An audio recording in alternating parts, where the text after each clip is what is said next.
সৈকত, এই মুহূর্তে আন্তর্জাতিক অপরাধ ট্রাইব্যুনালে সাবেক 2 পুলিশ কর্মকর্তাকে নিয়ে আসার পাশাপাশি তাদের যেই বিরুদ্ধে অভিযোগ রয়েছে সেটি শুনানির সর্বশেষ কি খবর রয়েছে?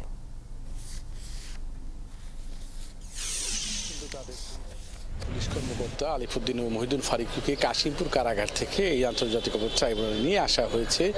অন্যান্য দিন কিন্তু এই মামলাগুলো 11টার পরে 11:30টার মধ্যে শুরু হয় শুনানি। তবে আজকে ট্রাইব্যুনালের চেয়ারম্যান বিচারপতি গোলাম মুর্তুজা মজুমদার তিনি কিছুক্ষণ আগেই ট্রাইব্যুনালে এসেছেন। হয়তো ট্রাইব্যুনালে এই মামলার শুনানি শুরু হবে। এরই মধ্যে কিন্তু 2 অভিযুক্ত পুলিশ কর্মকর্তাকে ট্রাইব্যুনালে নিয়ে আসার পর ট্রাইব্যুনালের যে হাজতখানা বা গারদ সেখানে তাদের রাখা হয়েছে।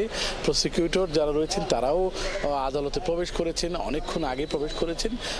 সবাই অপেক্ষায় ছিলেন যে বিচারপতি গোলাম মুর্তুজা ট্রাইব্যুনাল চেয়ারম্যান উনি আসার পরে শুনানি শুরু হবে।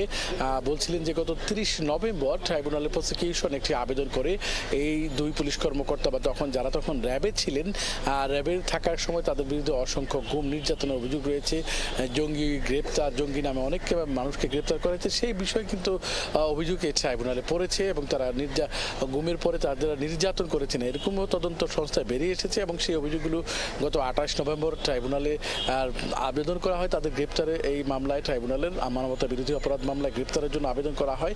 তার প্রেক্ষিতে কিন্তু তাদের আজকে নিয়ে আসা হয়েছে।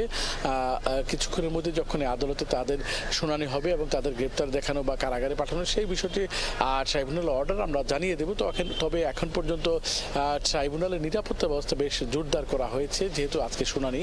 আর এই 2 জনকে বলছিলেন যে গত 13 নভেম্বর রাঙ্গামাটি থেকে মহিউদ্দিন ফারুকীকে গ্রেপ্তার করা হয়েছিল এবং আলিফউদ্দিন র্যাবের যে কর্মকর্তা তাকে পুলিশ সুপার ছিল বরিশাল রেঞ্জের অতিরিক্ত পুলিশ সুপার তাকেও গ্রেপ্তার করেছে এবং যাত্রাবাড়ির যে বৈষম্য বিরোধী আন্দোলনের ঘটনায় 5 আগস্ট জুবায়ের উমর খানের যে মামলা হত্যা মামলা সেই মামলা তাদের গ্রেপ্তারের পর তাদের 5 দিনের রিমান্ড আবেদন করা হলে 2 দিনের রিমান্ড হয় তারা এরপরে কিন্তু তারা কারাগারে ছিলেন।